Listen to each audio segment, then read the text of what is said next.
Over the past few years, the entertainment industry has been dominated by superhero media. Starting back in 2012 with the release of Avengers Assemble, the movie made a whopping $1.5 billion. It showed studios that there was a big market for superhero movies, and it did start off really well with Marvel producing hit after hit after hit. And DC, well, God bless their souls, cause they were trying so hard and they would almost get it right, but just about missed the mark. But as of recent, superhero media has become kind of redundant and stale lately, with Marvel and DC producing some really big stinkers with lazy effects, rushed storylines, and not really putting in any effort. Like last year, I watched 2 Marvel movies, Doctor Strange Multiverse of Madness and Wakanda Forever, and honestly, I can barely tell you a character's name or what even happened in those movies. I fell asleep like 3 or 4 times during Wakanda Forever, like that movie was not good, let me tell you. But something that I've noticed recently is that Amazon Prime has been producing some really damn good superhero shows, with shows like Invincible, which showed us that there is a market for adult superhero animations, and the main topic of today's video, The Boys. Now, I just want to say that I love The Boys. I started watching the show about a year ago, and I've been obsessed with it ever since. I don't know much about the original comic, which was first published in 2006 by Gareth Ennis and Derek Robinson. All I know is that a lot of people don't really like it. But I absolutely love the show, with all the unique characters, incredible action, interesting stories, and all of the gore. It's become one of my favorite pieces of superhero media in years, and a lot of people share the same opinion as me, with many fans praising the show and making some really unfunny memes. Now, thanks to the insane popularity of The Boys, a spin-off show was announced in 2020, and it's going to be based off of the G-Men from The Boys Volume 4 comics, We Gotta Go Now. Then later in 2022, we'll get the title officially revealed as Gen V. Now, like I said, I know next to nothing about the Boys comic or the G-Men, but I'm guessing they're a parody of the X-Men, and the idea of Gen V does sound really interesting, and with the trailer releasing a few months later, it looked really good, and fans were really invested. I wasn't necessarily dying to watch it, but it was something to look forward to. Then it was finally released on September 29th, 2023, and it was praised by both fans and critics. So with all the praise it was getting, I decided to give it a watch myself. So I binged the entire first season over a weekend, and when I finished it, I thought, yeah, that was kinda good. But the more I thought about the series and rewatched certain clips, the more I started to notice some glaring issues that really started to annoy me as time went on. So in typical Zach Quinn fashion, I decided to make a video on some of the major problems with Gen V, and how the show fails where The Boys succeed. Also, by the way, major spoiler warnings for both The Boys and especially Gen V. Watch both shows first and then come back to this video. Sound good? Awesome. Let's get into it. But before we get into the main rant, let's get into the plot for Gen V, shall we?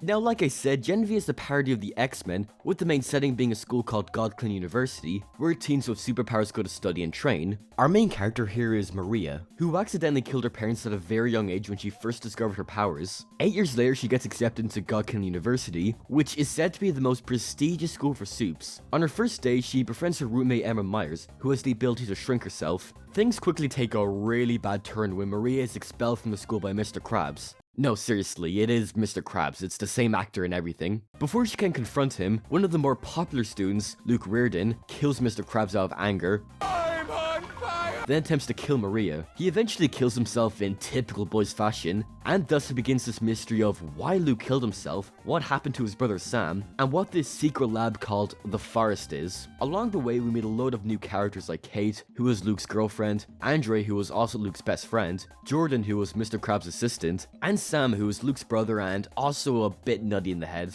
Now, before I plan to tear this series apart, I want to say that there are some genuine good elements here that I do want to bring up. Of course, I have to talk about the action here. The Boys is known for its fantastic fight sequences, and with Gen V it's no different. They make use of some really creative fight sequences, like in The Mind of Sam, he has a fight where it's all done with puppets. It's so funny but so violent as well. And with the show taking place in a school, we get to see some really creative powers from the students. It sort of reminds me of that one Disney movie Sky High. I always love seeing different students and what kind of abilities they have and how it ties into their characters. Like the character of Jordan has a very interesting power where they can change gender at any time. It's a very clever metaphor for trans people and I really love how they pull their character off. Although in terms of personality, I kinda hate Jordan, but we'll get into that later on. I also really love the idea of the forest. It's genuinely such a scary concept and they portrayed it in a very serious way. Some of the imagery that we see down there is terrifying but also really effective given the context behind the forest. And on top of that, the virus that they later introduced to this series is very interesting. It shows us that there is indeed a way to kill soups, in a very disturbing way might I add. And it was even confirmed via the boys' Twitter account that Butch knows about the virus going into season 4, which is a really clever way of connecting Gen V to the boys. Gen V does end with Butch discovering the forest, so I would love to see how he exactly found it, how it ties into the boys, and how it's used. And for more positives, Mr. Krabs is here. I know he has an actual name in the show, but come on, it's Mr. Krabs.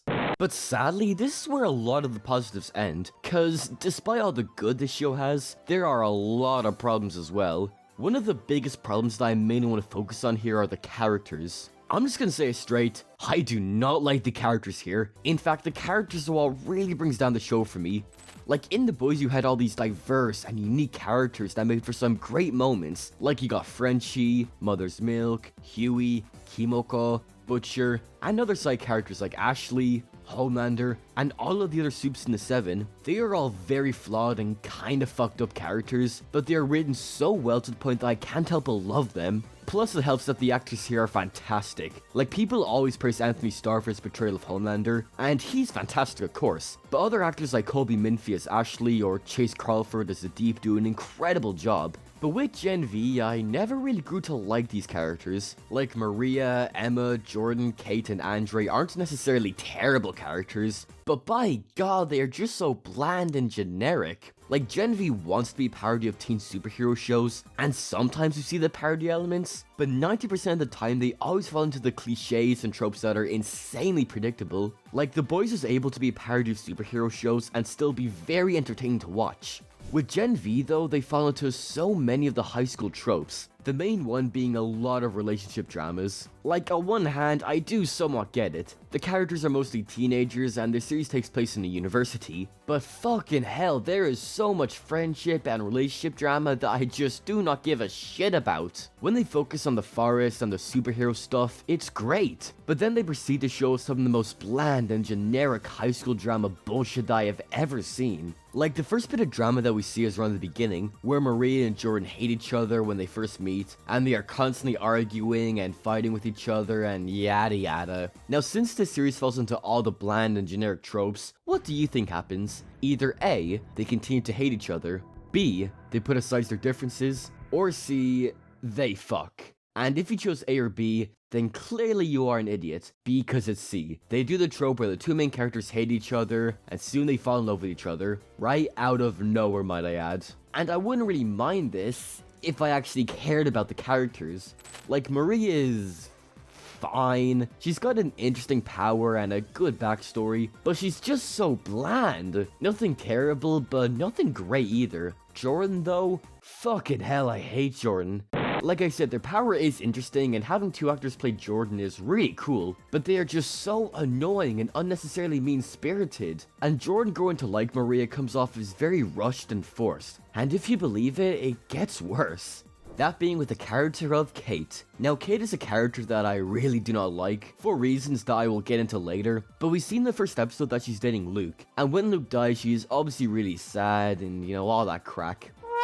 Luke's best friend Andre, who is the only character that I kinda like, starts to come for her, and very quickly they start fucking. Yeah, there is a lot of sex in the show. I guess that's kinda welcome since the boys had a lot of sexual stuff going on, so I can't really complain. What I will complain about is that dumbass reveal in episode 6, where we find out that while Luke was alive, Kate and Andre were having an affair. Like, why even bother? This just makes the characters even more unlikable and it's just more pointless relationship drama. Like, why should I care if Andre fucked his best friend's girlfriend? Maybe if I actually liked the characters, then I would care a tiny bit more about the drama, but it just feels so forced and predictable. It's like the writers had to include some typical high school tropes that appear in the media, so they just went with the safe stuff that is easy to write. The only relationship that I kind of enjoy is Sam and Emma's. It's kinda sweet how they both bond together, and I sorta like them both as characters. Emma's power is very interesting and can be somewhat relatable since it does focus on a serious issue that a lot of teenagers go through. And Sam is just a very tragic character that we do feel sorry for, so seeing them get together and help each other out is very nice. But unfortunately, it suffers from all the bland tropes that the series suffers from, so wah wah. Like, The Boys was all about subverting expectations with the characters and story. There were some relationships in the series, but they were never the main focus. The only relationship that they really focused on in The Boys was on Huey and Starlight, but that relationship worked in the context of the storyline since Huey's relationship with Starlight helped him, Butch, Frenchie, and Mother Smoke get insider information about the Seven. Although not a single relationship in Gen V adds to the story in any way. Maybe Sam and Emma's relationship is important since she does break Sam out of the forest, but that's really it. You could say that Frenchie and Kimoko's relationship was unnecessary, but I would disagree. Firstly, the two of them are just really sweet together. And since Kimoko is a mute and cannot talk, it makes it more difficult for them to communicate together, but they always manage to make it work thanks to the strong chemistry they have. Frenchie is always soft and gentle around her since he knows what she has been through, and Kimoko slowly warms up to Frenchie and finds comfort in him. Sure, the boys have 3 seasons to develop their relationship and Gen V has only 1 season, but that does not change the fact that the relationships in Gen V are just incredibly bland and really bring down the series for me. Like, the characters in Gen V do not need to constantly be arguing with each other, and then in the next scene they're shagging. Shagging means having sex, by the way. Like, give us some proper superhero stuff. But even then, the superhero stuff is handled really poorly. For example, there's a point in this series where the character's memory is erased and they completely forget who Sam is. And at first I was like, okay, let's see where this goes. Then later it's revealed that Kate erased all their memories because she was forced to. And when this was revealed, I remember saying to myself, oh, fuck off! This is just another excuse to bring in more drama to the series, when it's just purely pointless and unnecessary. And of course, they have a dumbass lie revealed where they find out what she did and they're all very angry and all that stuff. Like, you've seen this type of shit in so many movies and shows before. Are you even surprised that we see it here? I guess the only good part from this is that we see Sam beat the shit out of Kate, and that was fairly entertaining to watch. I just love characters I hate getting injured. And it gets even worse when the characters have to enter Kate's mind to save her from dying or something, and we get to see even more pointless reveals, like the previously mentioned love affair that Kate and Andre had, Jordan knocking out Luke when he tried to confront Mr. Krabs about what happened to Sam, Kate erasing Luke's memory about the forest and what happened to his brother, and getting a glimpse as to what happened when Marie killed her parents. Aside from what we see with Maria, which is actually a really good scene, everything else just makes the characters so much more unlikable. Plus, in that episode, we get a really pointless Soldier Boy cameo. It doesn't really advance the plot in any way, it's just a, hey look, it's this character moment, which Gen V has a lot of actually. Aside from the Soldier Boy cameo, which is very brief, we see other characters like Ashley, Butcher, and good old Homelander. And like, it was so obvious that Homelander was gonna show up. Like, that was a given. But man, his appearance is just exactly like Soldier Boy's cameo. Just a, hey look, do you see? It's that character. Like, I wouldn't mind if he showed up, but it just felt so forced here. It's like the writers had to bring him in and they didn't know what to do with him, so they just plopped him in at the end. Other cameos like Butch and Ashley are fine, I guess. Butch's cameo is incredibly short in. Like, if you miss the credits, then you wouldn't even know he appears. But it's not too bad, and it does set up season 4 kinda well. Ashley's cameo didn't really feel short-lived because they at least gave her some proper screen time throughout the series. Plus, I've always really enjoyed her character, so it was welcome seeing her here. But all these cameos happen near the end of the series, so it really gives off the feeling that they were short in. And speaking of the ending, it's not terrible actually. Sam and Kate decide to release everyone from the forest, and they all proceed to cause chaos on the university campus. And it's pretty great honestly. Kate forcing the influencer to basically off himself is genuinely hard to watch, but in a good way. And some of the acting from the main characters here really starts to shine in these moments. And Kate's arm getting ripped off by Maria was so fucking funny, man. Although it kinda bugs me how quickly Kate and Sam turned against the others. Especially Sam, given how him and Emma were growing this relationship. I do understand that they're both riddled with anger and they're just doing what they believe is right. But the sudden turn they have in motivations is kinda jarring. Like, they're literally helping in the slaughter of countless innocent people. But what really baffled me is that Kate and Sam are seen as the heroes of this whole mess, while Emma, Maria, Andre, and Jordan are presumed dead by the public and are being hidden in some underground facility. Like, what? My personal best guess is that Homelander wants to use Sam and Kate for his plans, since he does give off a sinister smile when the news is reporting the massacre, but they don't really make it super clear what happened. Like, out of nowhere, Kate and Sam are the heroes despite all the evidence that should be against them. Reminder, Kate literally forced the guy to off himself. Maybe this will all be explained further in season 2 of Gen V, or maybe even The Boys season 4. I don't know, it's just annoying since I was really having fun with episode 8, but the glaring story issues and the character issues really set it back for me. I will say that I am intrigued as to what will happen in season 2, and how these characters will tie into The Boys. I may be going a bit too hard on Gen V since it is only the first season. While The Boys' first season was way better in my opinion, it still had some flaws that later got fixed in season 2. Now, to end off this video, would I say Gen V is terrible? No, not at all. It does have some redeeming aspects to it, like some great action, an interesting setting, and some great ideas with the forest and the virus. But sadly, the series is really held back by the less than stellar characters, annoying romance tropes, and some really frustrating story elements. I do understand that, despite the parody, this series is a teen superhero show, thus it's kind of expected to follow some of the tropes that are used in teen superhero shows. But to go for all the frustrating tropes and storylines that just hold it back for me.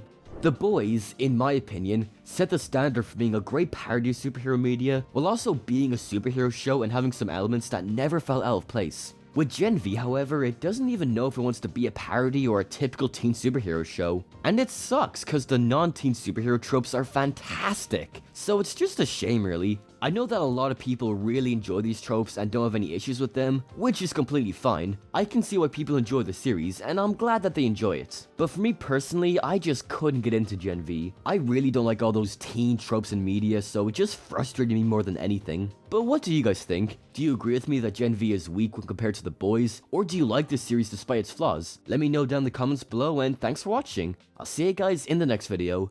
Goodbye.